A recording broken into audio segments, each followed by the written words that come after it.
Assalamualaikum warahmatullahi wabarakatuh.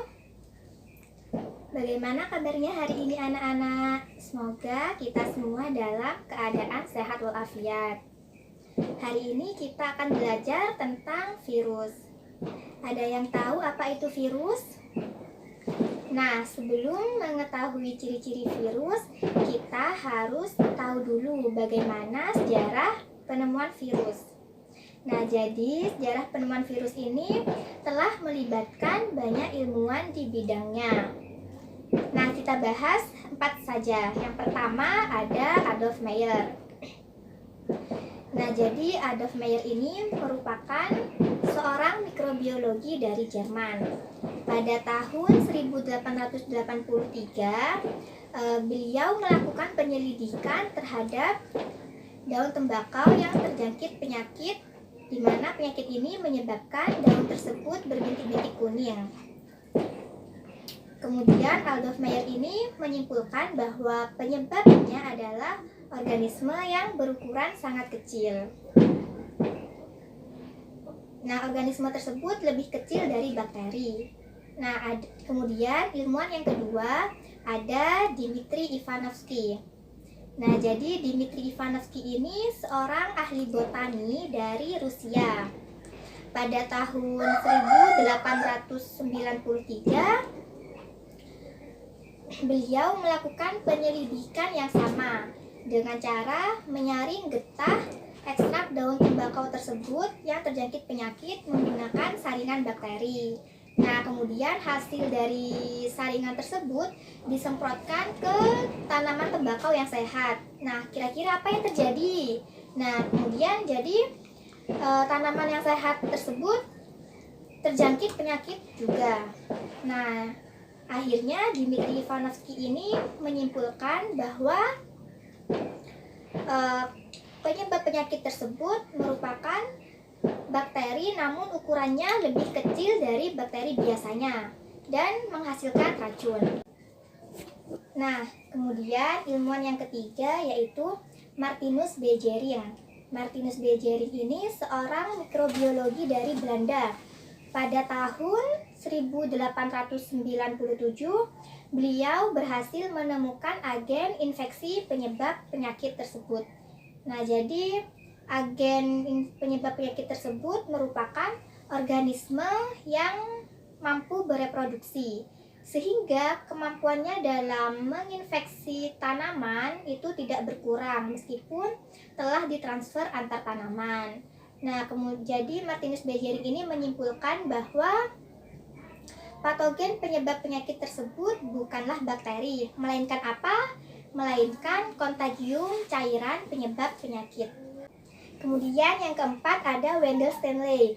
Nah, pada tahun 1935 berhasil mengkristalkan patogen penyebab penyakit tersebut. Nah, kemudian diberikannya nama TMV. Ada yang tahu apa itu TMV, anak-anak? Nah, TMV ini merupakan penyebab penyakit bintik kuning pada daun tembakau, yaitu tobacco mosaic virus. Jadi anak-anak, sejarah penemuan virus ini telah melibatkan banyak ilmuwan di bidangnya. Ada siapa saja? Yang pertama tadi ada Adolf Meyer, yang kedua ada Dmitri Ivanovsky, yang ketiga ada Martinus Beijering, dan yang keempat ada Wendell Stanley. Nah, jadi masih banyak ilmuwan yang lain. Penyelidikan manusia terhadap virus ini semakin intensif seiring dengan penemuan mikroskop elektron. Nah, sejak tahun 1950-an, virologi menjadi penelitian yang aktif di bidangnya, di mana bisa memberikan pemahaman yang lebih mendalam tentang berbagai jenis penyakit, genetika, dan karakteristik organisme. Setelah mengetahui sejarah penemuan virus, kira-kira apa yang terpikirkan oleh kalian ketika mendengarkan kata virus? Nah, jadi virus ini berasal dari bahasa Yunani, yaitu venom, artinya racun. Sekarang kita akan mempelajari ciri-ciri virus. Nah, ada yang tahu apa saja ciri-ciri virus? Yang pertama, virus ini umumnya berukuran 20-300 nanometer. Namun ada juga yang berukuran 700-1000 nanometer. Yang kedua, virus bukan sel. Mengapa virus bukan sel?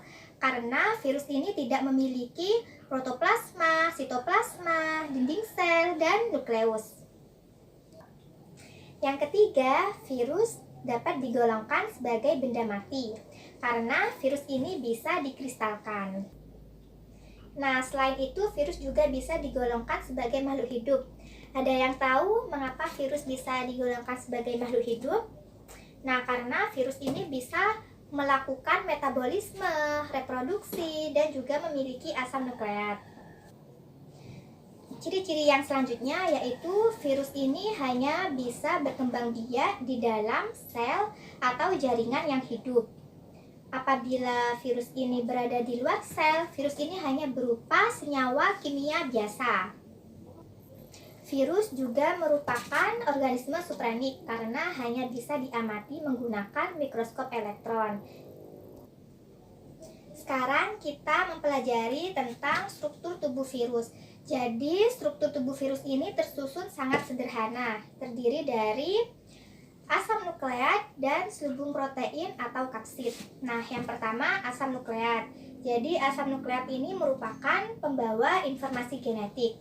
Pada virus, asam nukleatnya hanya berupa DNA saja atau RNA saja. Contoh virus yang asam nukleatnya berupa DNA saja yaitu ada virus herpes, dan contoh virus yang asam nukleatnya berupa RNA saja ada virus polio, HIV, dan TMV, tobacco mosaic virus. Struktur yang kedua ada selubung protein atau kapsid. Nah, jadi kapsid ini merupakan selubung yang membungkus asam nukleat sehingga disebut nukleokapsid. Nah, kapsid ini tersusun dari subunit-subunit yang disebut dengan kapsomer. Contohnya pada virus herpes. Nah, virus herpes ini tersusun dari 162 kapsomer. Nah, jadi anak-anak, kapsid ini yang memberikan bentuk pada virus. Nah, misalnya pada adenovirus, itu kapsidnya berbentuk polihedral. Ada juga contoh struktur tubuh virus yang lain, yaitu bakteriofag. Nah, jadi bakteriofag ini tersusun dari kapsid. Kapsid ini selubung yang membungkus asam nukleat dan yang memberi bentuk pada virus. Kemudian ada materi genetik. Materi genetik ini berupa DNA saja atau RNA saja. Lalu ada leher. Nah, leher ini yang menghubungkan antara kepala dan bagian ekor. Lalu ada selubung ekor. Selubung ekor ini yang menghubungkan leher dengan papan dasar. Kemudian ada serabut ekor. Nah, serabut ekor ini yang berfungsi untuk menempelkan pada inangnya. Lalu ada papan dasar. Nah, papan dasar ini sebagai tempat untuk menampung materi genetik ketika hendak akan keluar. Nah, yang terakhir ada jarum penusuk. Nah, jadi jarum penusuk ini untuk menusukkan bakterifag atau yang menyalurkan DNA atau RNA virus ke bakterifag. Nah, jadi tadi itu merupakan struktur tubuh virus, bisa dipahami. Nah, sekarang kita lanjut ke reproduksi virus. Ada yang tahu bagaimana reproduksi virus ini berlangsung? Nah, jadi reproduksi virus ini berlangsung dengan cara replikasi. Apa itu replikasi, anak-anak? Nah, jadi replikasi itu protein-protein kapsid dan juga asam nukleat virus ini memperbanyak diri di dalam sel inang. Nah, jadi reproduksi virus ini secara litik dan juga bisa secara lisogenik.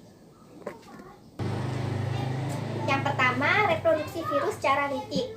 Nah, reproduksi virus secara litik ini yaitu cara perkembangbiakan virus yang selalu diakhiri dengan lisis. Apa itu lisis? Nah, lisis ini merupakan pecahnya sel inang untuk melepaskan fag-fag baru.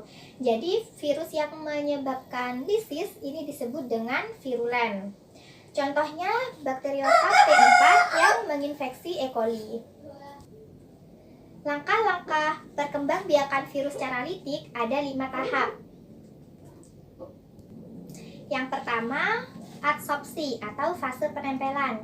Nah, maksud penempelan di sini yaitu menempelnya fag pada dinding sel inang. Nah, jadi fag ini menempel melalui ekor dan serabut ekor. Yang kedua, injeksi atau fase memasukkan asam nukleat. Nah, fase ini disebut juga penetrasi, yaitu peristiwa penyuntikan DNA fag ke dalam sel bakteri. Yang ketiga, sintesis atau fase perakitan. Nah, jadi DNA fag yang dimasukkan merupakan DNA pembawa informasi yang diperlukan untuk sintesis partikel-partikel virus baru. Nah, jadi DNA virus ini langsung mengambil alih semua metabolisme bakteri.